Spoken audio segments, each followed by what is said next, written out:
ሰላም ጤና ይስጥልን ተመልካቾቻችን እንደምን ዋላችሁ እንደምን አመሻችሁ ከአንከር ሚዲያ ዝግጅት ክፍል የአክብሮ ሰላምታችን እናቀርባለን። በተለያዩ የአማራ ክልል ቀጠናዎች የሚደረገው የህልውና ተጋድሎ ባለፉትም ቀናት በተጠናከረ ሁኔታ እንደቀጠለ ነው። የአብይ አህመድ የሰኔ 30 ቀነ ገደብ ዘመቻ ኪሳራ ከተጠናቀቀ በኋላ የፋኖ ኃይሎች በተለያዩ የአማራ ክልል ቀጠናዎች ከአገዛዙ ሰራዊት ጋር በሚያደርጉት ፍልሚያ ከፍተኛ ድል እንደቀናቸው ነው የምናገኛቸው መረጃዎች የሚያመለክቱት። የአማራ ፋኖ ብሔራዊ ንቅናቄ ቴዎድሮስ እዝ ያስመረቃቸውን ወታደሮቹን አስመልክቶ አርበኛ ዘመነ ካሴ የአፋብኃ ሊቀመንበር እንደተናገረው ትብብር ወሳኝ ነው፣ በቀጣይ የአማራን ህዝብ ጥቅም ታሳቢ ያደረገ ትብብር ከተለያዩ የኢትዮጵያ ኃይሎች ጋር ሊደረግ እንደሚችል ነው የጠቆመው። የፕሪቶሪያንም ስምምነት በተመለከተ አማራው ሲነሳ ፕሪቶሪያ ተወልዷል ሲል ዘመነ ካሴ መግለጹ ነው ለመረዳት የተቻለው። እንዲሁም የአፋብኃ ወታደራዊ አዛዥ ብርጋዴር ጀነራል ተፈራ ማሞም በትብብሩ ዙሪያ መልእክቶችን አስተላልፏል። ዛሬ ትኩረት እናደርግበታለን።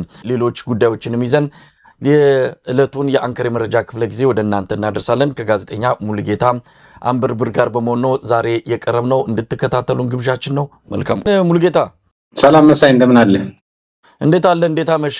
እንግዲህ ቀደም ሲል ያነሳዋቸው በአብዛኛው በፋኖ እንቅስቃሴዎች ላይ ያተኮሩ ወቅታዊ መረጃዎችን ለተመልካቾች እናደርሳለን። ሌሎች ከኢትዮጵያ ጋር በተያያዘ የሚነሱ ጉዳዮችም ካሉ እንደዚሁ በመረጃ የሚሆን በትንታኔ ለተመልካቾቻችን የምናቀርብ ይሆናል። የትግራይን ወቅታዊ ሁኔታ በተመለከተ በተለይም ወደ አዲስ አበባ የሚገቡ የትግራይ ተወላጆች በከፍተኛ ቁጥር እየታሰሩ እንዳለ ራሱ ጌታቸው ረዳ የተናገረበት ሁኔታ ነው ያለው። ከ300 በላይ የትግራይ ተወላጆች መታሰራቸውን ከሱ አንደበት ሰምተናል። ሰሞኑን የአብይ አህመድ አገዛዝ የትግራይ ተወላጆችን በቴሌቪዥን እንዲቀርቡ እያደረገ መጠነ ሰፊ የፕሮፓጋንዳ ዘመቻ በህወሓት አመራሮች ላይ እያከናወነ ይገኛል። እሱንም እናነሳለን። ወቅታዊውን የፋኖ እንቅስቃሴ በተመለከተ በእጅ የሚገኙትን መረጃዎች እንድታካፍለን እድሉን በመስጠት ነው ዝግጅታችንን የምቀጥለው። ሙሉጌታ አመሰግናለሁ መሳይ። እንግዲህ በተለያዩ ቀጠናዎች አሁንም የተቀናጀ ባይሆንም ተናጥራዊ ውጊያዎች ተጠናክረው እንደቀጠሉ ለሚዲያዎቻችን ከሚደርሱት መረጃዎች መረዳት ችለናል። አፋብኃ ቴዎድሮስ እዝ የተቀናጀ ማጥቃት በማድረግ በትናንትናው ዕለት ከ2 ሻለቃ በላይ የአገዛዙ ጦር መደምሰሱና በዳንግላ አንድ ሙሉ ሬጅመንት ሙሉ ለሙሉ መደምሰሱም ለጣቢያችን የደረሰው መረጃ ያመለክታል። እንግዲህ አማራ ፋኖ ብሔራዊ ንቅናቄ አፋብኃ ቴዎድሮስ እዝ ስር የሚንቀሳቀሱት 206ኛ ኮር 24ኛ ክፍለ ጦርና 34ኛ ክፍለ ጦር 201ኛ ኮር ከ64ኛ ክፍለ ጦር በጋራ በመሆን ከደብረ ማርቆስ ከተማ በቅርብ ርቀት ላይ በሚገኘው የቦቅላ ከተማ ላይ በከፈቱት ብርቱ የማጥቃት ውጊያ ከ2 ሻለቃ ጦር በላይ የሚሆን ያገዛዙን ኃይል መደምሰሳቸውን የህዝቡ ህዝብ ግንኙነት መምሪያ ትናንት ይፋ ባደረገው መረጃ አስታውቋል። እንግዲህ ሐምሌ 2 ቀን 2018 ዓ.ም ከጠዋቱ 11 ሰዓት ጀምሮ ማጥቃት የሰነዘረው ቴዎድሮስ እዝ የጠላትን 2 ወሳኝ ምሽጎች ሙሉ በሙሉ በመስበርና የአገዛዙን አዋጊ መኮንኖች ጨምሮ ከፍተኛ ሰብአዊ ኪሳራ ያደረሰ ሲሆን በአውደ ውጊያው ላይ በርካታ የነፍስ ወከፍ የጦር መሳሪያዎች መማረክ እንደተቻለ ተገልጿል። በዚህ አስደናቂ ጀብዱ ውጊያ ላይ አንድ የፋኖ ታጋይ ብቻውን እስከ 4 መሳሪያዎችን የማረከ እንደሆነ ነው የተገለጸው። አብዛኛው የፋኖ ሰራዊት አባል ቢያንስ አንድ መሳሪያ በማረክ ታሪክ መስራቱም ተገልጿል። እንግዲህ ትናንት በነበረው ውጊያ በርካታ የጠላት ኃይል ሲደመሰስ አብዛኛው የደብረ ማርቆስ ሆስፒታልን በጠላት ቁስለኞች ተጨናንቆ እንደሚገኝ ነው የተገለጸው። የሞቱትን ቀብረው የተረፉትን ወደ ሆስፒታል ቢልኳቸውም አብዛኞቹ ከሞት ሊተርፉ እንዳልቻሉ ከሆስፒታል ያገኘናቸው መረጃዎች ያመለክታሉ። የእዙ 105ኛ ኮር 55ኛ ክፍለ ጦር እንግዲህ በተመሳሳይ ከሌሊቱ 11 ሰዓት ተኩል ላይ በዳንግላ ወረዳ ጫራ ከተማ ላይ በወሰደው አስደናቂ ማጥቃት እርምጃ ያገዛዙን ጥምር ጦር አንድ ሬጅመንት ማለት ነው በመደምሰስ ሙሉ ሰራዊቱን ከጥቅም ውጭ ማድረጉ ተሰምቷል። እንግዲህ አንድ ሬጅመንት የሚባለው ወደ 1 ሻለቃ የሚጠጋ ሰራዊት እንደሆነ ይታወቃል። በዚህ ውጊያ ላይ የ55ኛ ክፍለ ጦር 3ኛ እና 4ኛ ሻለቃዎች ከክፍለ ጦሩ የቃኝና መሐንዲስ ቡድን እንዲሁም ከዳንግላ ወረዳ ጊዜያዊ መራሮች ጋር በመናበብ ባደረጉት አስደናቂ ወታደራዊ ውጊያ በጥራት ላይ ከፍተኛ ሰብአዊ ቁሳዊ የሞራል ጉዳት ማድረሳቸውን የተገለጸው ፋኖ 1 እና 2 ሻለቃዎችን አስጠግቶ በጥራት ኃይል ላይ ግን ከፍተኛ የሆነ የሞራል የበላይነት በመውሰድ አገዛዙ ላይ ከፍተኛ ኪሳራ እንደሚያደርስ ይታወቃል። ዳንግላ ወረዳ ጫራ ከተማ በተከናወነው አውደ ውጊያ በጀግናው ፋኖ ሰራዊት እጅ የገቡ ልዩ ልዩ የቡድንና የነፍስ ወከፍ የጦር መሳሪያዎች ዝርዝርም ደርሰውና አንድ ዲሽቃ ተቀያሪ አፈሙዝ 3 ብሬን 2 M14 ጠመንጃዎችና አንድ ኤፍኤል መሳሪያ 52 ክላሽንኮቭ ጠመንጃ፣ 6 አብራራው መገናኛ ሬዲዮችን ጨምሮ 16 ኤስኬኤስ የሚባል መሳሪያ፣ 400 የዲሽቃ ተተኳሽ፣ 200 የብሬን ተተኳሽ እና 1300 የክላሽ ጥይቶች እንደሚገኙበት የህዝብ ግንኙነት መምሪያ ባወጣው መረጃ አስታውቋል። እንግዲህ እነዚህ ትልልቅ መረጃዎች ስለሆኑና ትልቅ ድሮች ስለሆኑ ነው እንጂ ያቀረብናቸው በየዕለቱ በሁሉም ቀጠና በተለይ ቴዎድሮስ በሚንቀሳቀስበት ቀጠና የደፈጣ ጥቃቶችም እንዲሁም አልፎ አልፎ ከደፈጣ ጥቃት በመሻገር ወደ መደበኛ ውጊያ ተቀይሮ ከፍተኛ ድል እንደሚመዘገብ ይታወቃል። ነገር ግን እኛ በምንቀርብበት ሰዓት የሚደረጉትን የአውደ ውጊያ መረጃዎች እንደምናቀርብ አድማጭ ተመልካቾቻችን ታዛቢ ይሄን ያስታውሱልን ማለት ፈልጋለሁ። ሌላኛው ከጎንደር ቀጠና የተሰማው መረጃ ነው። አፋብን ጎንደር ጠቅላይ ግዛት በላይ ዘለቀ 305ኛ ኮር 76ኛ ክፍለ ጦር ሁለተኛ ሬጅመንት በሽመለ ጋራ እና ወዲ ገምዞ መካከል በሁለት መኪና ተጭኖ ሲጓዝ የነበረን አድማ በትን በጥራት ላይ ከፍተኛ ሰብአዊ ቁሳዊ የሞራል ጉዳት ማድረሳቸውን የተገለጸው የኮሩ የህዝብ ግንኙነት መምሪያ ኃላፊ መረጃውን ያደረሰን። ይሄ የሆነው እንግዲህ በትናንትናው ዕለት ሐምሌ 2 ቀን ከቀኑ 9 ሰዓት ከምዕራብ ጎንደር ዞን መተማ ወረዳ ገንዳዋ ከተማ አድማ በትን ባንድ 10 ጎማ መኪናና አንድ ኦባማ መኪና ተጭኖ ደሞዝ ተቀብለው ወደ ሽመለ ጋራ ሲመለሱ በወዲ ገምዞ ሽመለ ጋራ መካከል ላይ ደፍጦ በመቆየት ከፍተኛ ቁጥር ያለው የአድማ በትን ኃይል ሙሉ ለሙሉ እንደቆሰለ ነው የተገለጸው። እዚህም በተለይ በዚህ በምዕራብ ጎንደርም በሰሜን ጎንደር በተለያዩ ጎንደራዊ ጎንደር በሁሉም ዞኖች በሚባል ደረጃ ተከታታይ የሆኑ ውጊያዎችና ጥቃቶች እየተሰነዘሩ እንደሆነ ከሚደርሱ መረጃዎች መረዳት ችለናል።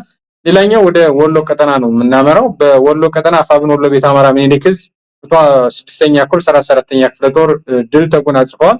የአገዛዙ የ61ኛ እና 65ኛ ክፍለ ጦሮች ከጋዞ ወረዳ ስታይሽ ከተማ ማለት ነው ከሰሜን ወሎ ዞን መነሻውን ያደረገው ሲሆን አራተኛ ሬጅመንት ኃይሎች በጋዞ ወረዳና በላስታ ወረዳ በረሃማ ቦታዎች በጓጓሎ ማርያም በስናጭራ መድኃኔዓለም እና በዋሮ በተለያዩ ቦታ ፋኖን እመታለሁ ብሎ ተንቀሳቀሰ ቢሆንም ይህን የተረዱት የጦር ጠበብቶቹ ወደ መግደያ ቦታ ስበው የአገዛዙን ኃይል ድባቅ እንደመቱት ነው የተነገረው።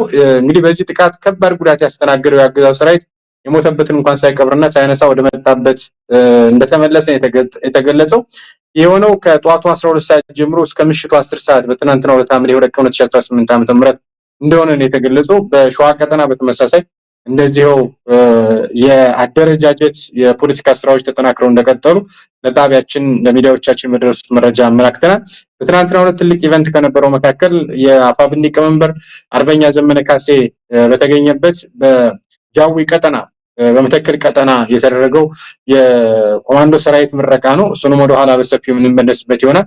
እሱን ተከትሎ በተለይ አርበኛ ዘመነ ካሴ ያስተላለፋቸው ወሳኝና ወቅታዊ መልእክቶች አሉ።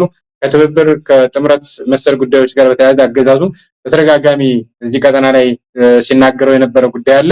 ከዛ በተጨማሪ መሳይ እንደው ልዩ ትኩረት ማድረግ ያለብን አርበኛውም የተገኘበት ቀጠና ከሰሞኑ የሱዳን ኃይል በጀነራል አልቡርሃን የሚመራው ኃይል የሱዳኗን ኩምሩክ ቀጠናንም ጭምር ተቆጣጥሯልና እነዚህ አንድ ላይ በተለይ መተከል ላይ የተደረገው እንቅስቃሴ የአልቡርሃን እንቅስቃሴ ሌሎች እንቅስቃሴዎች ምን ያመላክቱናል የሚለውን ወደ ኋላ የምንመለስበት ይሆናል። አመሰግናለሁ ሙሉጌታ፣ በጣም አመሰግናለሁ። እንደውም የሱዳኑን ጉዳይ በተመለከተ ያነሳው እዛ አካባቢ ፍጥጫው ተጠናክሮ ነው የቀጠለው። በተለይ ኩምሩክ የተሰኘችውን የድንበር አካባቢ የምትገኘውን ከተማ የሱዳን የጦር ኃይል መቆጣጠሩን ተከትሎ በተለይም የአብይ አህመድ አገዛዝ የጦር ሰፈር ለሰጠው የአማጺ ቡድኑ ትልቅ ኪሳራ ሆኖ የተመዘገበና የአማጺው ሰራዊትም ወደ ኢትዮጵያ ግዛት ውስጥ እየሸሸ መምጣቱ ምናልባትም የአብይ አህመድ አገዛዝ ዳር ሲልበት የነበረውና ጣልቃ የገባበትን ጉዳይ ሙሉ በሙሉ ከሱዳን ጦር ሰራዊት ጋር ሊዋጋ የሚችልበትና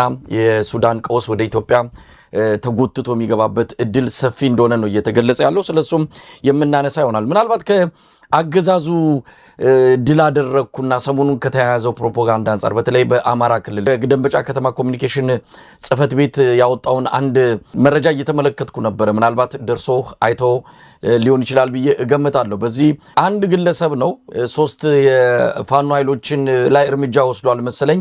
ከፍተኛ ሽልማት ነው የተበረከተለት። እንደምትመለከተው ነው ይህንን ግለሰብ የ200 ካሬ ሜትር መሬትና የ50 ሺህ ብር ሽልማት ተሰጥቶታል።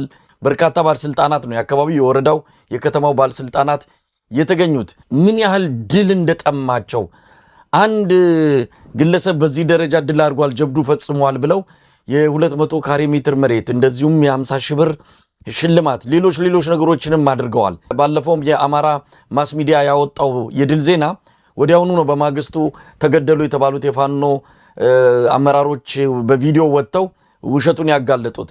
ስለዚህ እነዚህ ሰዎች ከፍተኛ የድል ጥማት ውስጥ ነው ያሉት፣ ትንንሽ ነገሮችን በማጉላት አሁን ቀደም ሲል እንዳየነው 3 የፋኖ ታጋዮች ላይ እርምጃ ወስደዋል በሚል የ200 ካሬ ሜትርና የ50 ሺህ ብር ሽልማት ሌሎች ሽልማቶችም እንደቀረቡለት ነው የተነገረው።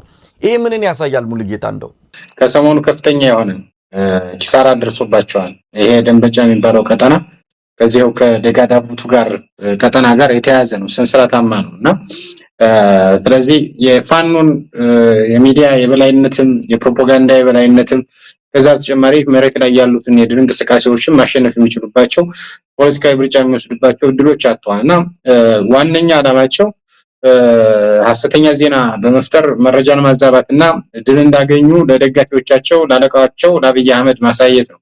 ይሄ ግለሰብ ገሎ ይምጣ አይምጣ ትክክለኛው መረጃ የለኝም፣ አልገደለም ወይም ደግሞ ገሏን የሚለውን ነገር በትክክል ማስቀመጥ አይቻልም።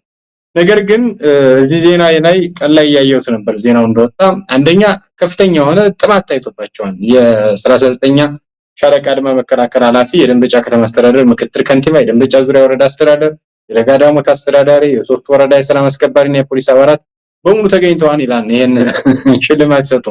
አንደኛ እነዚህ ሰዎች ሙሉ በሙሉ ቀጠናቸውን ትተው የደጋዳሞት አስተዳዳሪ ደንበጫ የሚገኝበት ነገር የለም።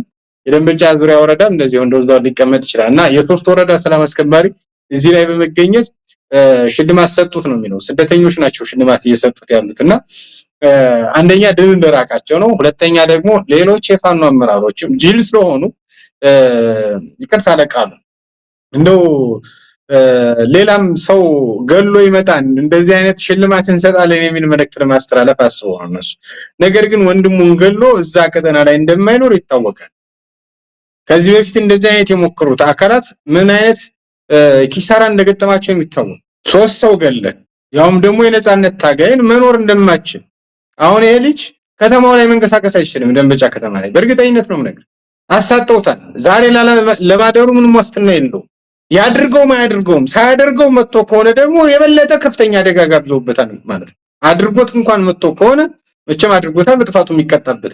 ሳያደርግ መጥቶ እንደው እኔ በቃ ትግል የሚገባው በብዙ አይነት መንገድ በዛ አይነት ገብቶ ትግሉ ሰልችቶት ሊወጣ ይችላል። የዓላማ ጽናት ላይኖረው ይችላል። በእንደዚህ አይነት ሲቀላቀል ለሌሎች የፖለቲካ ሌሎችን ይስምልናል ብለው ስለሚያስቡ ይሄን ልጅ የህይወት አደጋ ደቅነውበታል። አንድ የሚዲያና ኮሙኒኬሽን ስራ እንደዚህ አይሰራም እኮ ነው እኮ። ፋኖችም አንዳንድ ጊዜ ሲሳሳቱ እናያለን። እንደዚህ አይነት ስህተት ሲፈጽሙ ተው እንላለን። መሳያንተም ትደውላለህ፣ እኛም እንደውላለን። እነዚህ ግን የመንግስት መዋቅር ይዘው እንደዚህ አይነት ፕሮፓጋንዳ እንደማይሰራ ይታወቃል። እነሱ ሌላ ይዞልን ይመጣ እንደዚህ ያድርጋሉ ብለው እንደዛ የሚያደርግ የለም። ስለልቦና ማለት ተፈጠረባቸው። ለዓላማቸው ወጡት። ዛሬም ብረት እንደነከሱ 3 ዓመት የሞላቸው ታጋዮች ናቸው ያሉት። በተለያየ ስልጠና እየበቁ ትናንት እንደውም በስሜት ተገፋፍቶ የመጣ እንኳን ካለ የፖለቲካ ስልጠና ገብቶት ዛሬ ላይ ብቁ የፖለቲካ አመራር የሆኑ የፋኖ አመራሮች ናቸው ያሉት፣ የፋኖ አባላት ናቸው። እነዚህ ግን ሌላ ሰው ገሎ ይመጣልናል በሚል የተሰራ ዜና እንደሆነ ነው የገባኝ። ግን ይሄ ሞኝ ሂሳብ ስሌት ነው፣ አደገኛም ነው። ነገ በእነሱ ላይ የሚጋበዝ ነው። ነገ ደግሞ ፍርድን የሚያበረታታ ነው። ጽንፈኛም ብለው የፈረጁት ኃይል በህግና በሌሎች ጉዳዮች እንጠይቃለን ምናምን የሚሉትን ትተው ሙሉ ለሙሉ ወደ ግድያ መሰማራታቸውን ወደ አናርኪዝም መግባታቸውን በግልጽ የሚያሳይ ነው። ሙሉጌታ ያለ ምክንያት አላነሳውትም። እንግዲህ ሰሞኑን የማመር ተሰማ ጀነራል ማመር ተሰማ ያው ምስራቅ እዝ አዛዥ ነው። የደቡብ ጎንደርና የአጠቃላይ ጎጃምን ቀጠና የሚመራው የአገዛዙ ሰራዊት አዛዥ ነው። ሚዲያ ላይ በስቶ ነበረ። ጽንፈኛውን አጠፋ ነው፣ በታተን ነው፣ ፉከራው ሽልላው ለጉር ነው። አንድ 11 ደቂቃ ዶክመንተሪ ደግሞ ሰርተዋል። እዛ ላይ የተናገረውም ነገር አለ። ድል በድል ሆነናል ብለው ሲገልጹ ቢያንስ ለደጋፊዎቻቸው ቢያንስ በፋኖ ግስጋሴ ደንግጠው ላሉ ስጋት ገብቷቸው ላሉ የብልጽግና ደጋፊዎቻቸው የሚሆን እንደው የተጨበጠ መረጃ ማቅረብ አቅቷቸው ዝም ብሎ ልብ ወለድና መሬት ላይ ያላገኙትን ድል በሚዲያ በማስጮህ ከፍተኛ የሆነ ርብርብ የሚያደርጉበት ሁኔታ ብዙም ርቀት እንደማይወስዳቸው እየተጋለጠ ነው። ይህ ሰሞኑ የጀነራል ማመር ተሰማ መልእክት ምንድን ነው? እንግዲህ እንደተለመደው ያው ፋኖችን ጽንፈኛውን አጥፍተናል፣ ደምስሰናል፣ በየገዳሙ ተበታትነው ቀርተዋል ከሚለው የተለመደ አባባል የተለየ ነገር የተናገረው አለ ጀነራሉ። ጠላቶቹን እያሳፈረ ባንዲራዋ ከፍ ብሎ እንዲውለበለብ አገሪቱ ህዝቡ በመረጠው መንግስት እንድትመራ ወደ እድገት ማማ እንድትጓዝ ዋጋ የሚከፍል ሰራዊት። ስለዚህ ይሄ ደግሞ ውጤታማ ነው። እነዚህ ባዕዳን የሚባሉ ጠላቶች ከአንድ ሁለት ሶስት ጊዜ አብዛኞቹ ሞክረዋል ኢትዮጵያን ወረው፣ ግን ሁሉም በጀግኖች የኢትዮጵያኖች አርበኞች ተሸንፈዋል።